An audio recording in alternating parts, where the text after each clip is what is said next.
A paz do Senhor. Estamos aqui mais uma vez para falar da palavra de Deus, que é linda e poderosa. Estamos trabalhando no livro de Jó, né? Tem muito a nos ensinar. Hoje, no capítulo 10, a gente vai terminar. Vamos falar do 18 ao 22. Depois, terminamos lá em Lucas 10, do 38 ao 42. Onde o tema da Bíblia, o tema que eu coloquei é o mesmo da Bíblia. Jó diz: ó Deus, me deixa em paz. Como é que alguém pede para Deus deixar em paz? Porque se Deus deixasse Jó em paz, ele estava arruinado. O inimigo ia destruir ele vivo. Porque ai de mim e de você, se não fosse o Senhor protegendo, abençoando, com as mãos dele estendidas para nossas vidas. Mas a dor era tão grande que Jó não tinha mais o que falar, como eu falei ontem. Então, para o Senhor, isso era compreensível. Isso não quer dizer nem dar o direito de eu e você fazer a mesma coisa. Isso quer dizer que a gente tem que aprender a não falar assim nas provações. Porque lá na frente a gente vai entender o que o Senhor fez de novo na vida de Jó. Eu sempre digo que a dor de hoje é a alegria de amanhã. Então, cuidado com o que você está falando, para amanhã você não se arrepender. Jó 10, a partir do 18. Veja o que Jó diz. Ó Deus, por que me deixaste nascer? Eu deveria ter morrido antes mesmo que alguém me visse. Quer dizer, ele deveria ter morrido já dentro do ventre da mãe. Porque ele não tinha mais o que falar. A dor era constante. A dor da enfermidade, a dor da perca dos filhos. Com certeza o mau humor da esposa diante do que ela manda ele amaldiçoar Deus e morrer. Agora os amigos dele atacando ele. Tinha que ser muito forte. Mas a graça de Deus estava ali com ele. Mesmo ele dizendo essa bobagem. Eu teria ido do ventre da minha mãe para a sepultura. Teria sido como nunca se tivesse existido. Quer dizer, ele nasceria um aborto e ia para a sepultura. Mas Deus é tão misericordioso que a Bíblia diz que a misericórdia dele é a causa da gente não ser consumidas nem consumidos. Ele sabia a dor da alma de Jó. Ele conhece o mais profundo da nossa alma. Ele sabe quando você chora, quando você está angustiada na solidão, ele sabe tudo. Aquele cantinho seu que você conversa com ele, só ele conhece. Às vezes as pessoas te julgando, te atacando, mas o bom é que o Senhor conhece cada ser humano na face da terra. A misericórdia dele é grande, ela já te alcançou só em livramento. E ele está ali ao teu lado para na hora certa te tirar dessa dor.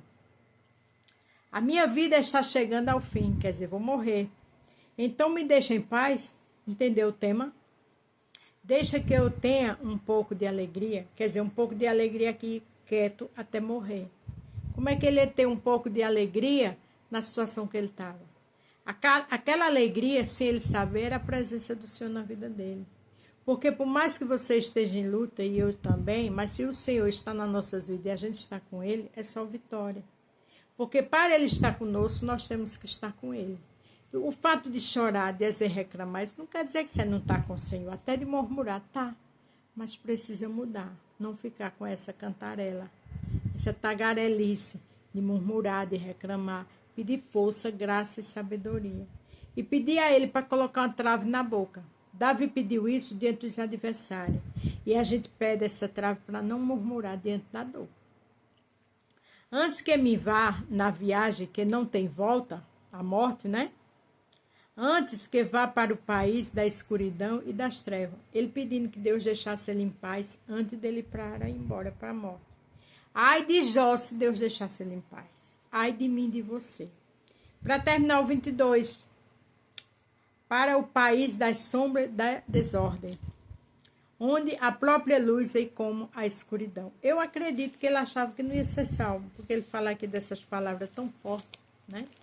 Mas o bom é que ele falava do que ele não sabia. E a mesma coisa acontece comigo e com você. Às vezes a gente fala bobagem, sem saber o que está falando. Então, para evitar amanhã arrependimento e choro, vamos pedir ao Senhor para botar uma trave na nossa boca?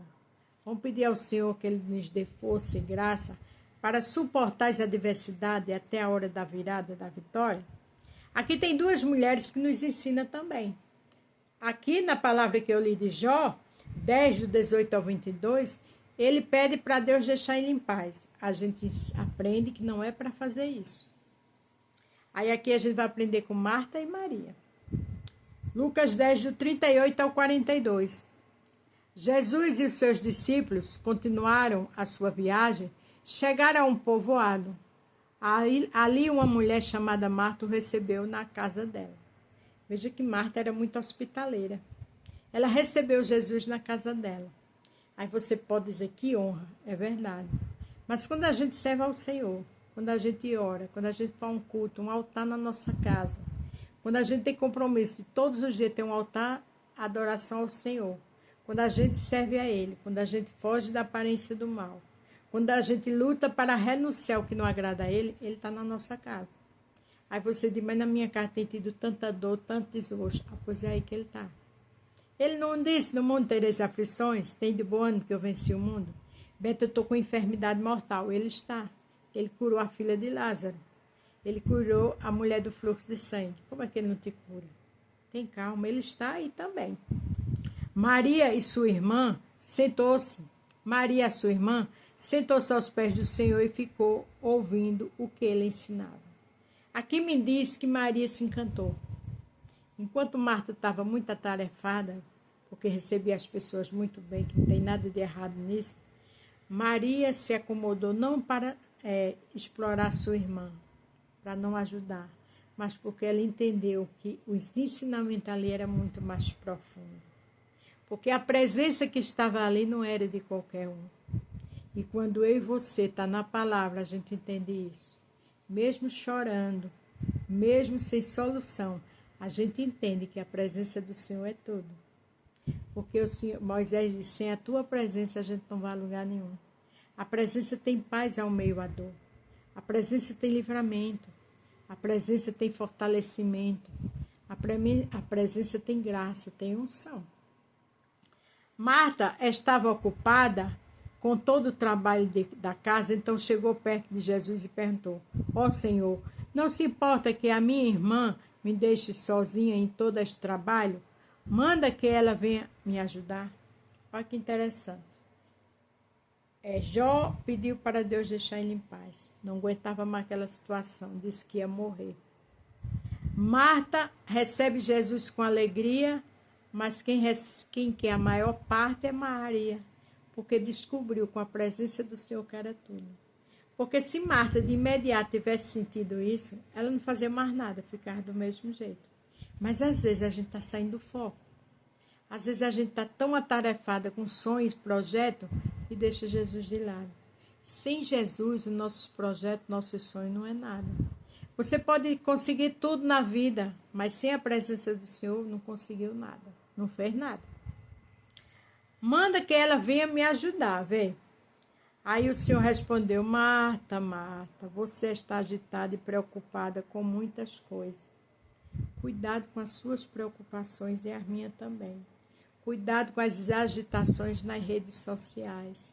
Cuidado com as conversas paralelas. Cuidado com amizades que não glorificam a Deus. Porque a Bíblia diz que as más conversações corrompem os bons costumes. E quando a gente fica assim, como ele disse, preocupado com muitas coisas, a gente acaba perdendo a maior parte, que é a presença do Senhor. Que é sentir e ver detalhadamente o cuidado dele conosco. E sentir já perto o milagre. Por mais que esteja difícil, se você não perder o foco, você sabe que o adversário atacando, sua vitória chegará. Mas apenas uma é necessária, Marta. Maria escolheu a melhor parte. E esta ninguém vai tomar dela. Quer o quê? Adorar o Senhor. Era estar na presença do Senhor. Era ouvir a sua mensagem. Jesus disse que ninguém ia tomar essa parte dela. E se eu e você agir como Maria, a gente não perde a melhor parte. Naquele momento, Jó estava tão angustiado, tão agoniado, que disse, Deus me deixa em paz. Ai dele se Deus deixasse ele em paz. Mas Marta, ansiosa, preocupada. Mas Maria, na melhor parte. Então, desses três, vamos aprender com Maria. A melhor parte que está aos pés de Jesus. E vamos aprender a não murmurar nem se desesperar como já fez. Porque no meio da turbulência, Ele está aí bem pertinho de você. A Bíblia diz que na presença do Senhor, até a tristeza é salto de alegria. A nossa alma, a gente pode até chorar, mas nossa alma está alegre quando Jesus está conosco. Então, que você aprendeu também com Maria, escolher a melhor parte, para nem ficar ansiosa e preocupada, perdendo o foco como foi Marta, nem ficar pedindo para Deus nos deixar em paz como feijão. Amém? A paz do Senhor, fiquem todos com Deus e até amanhã.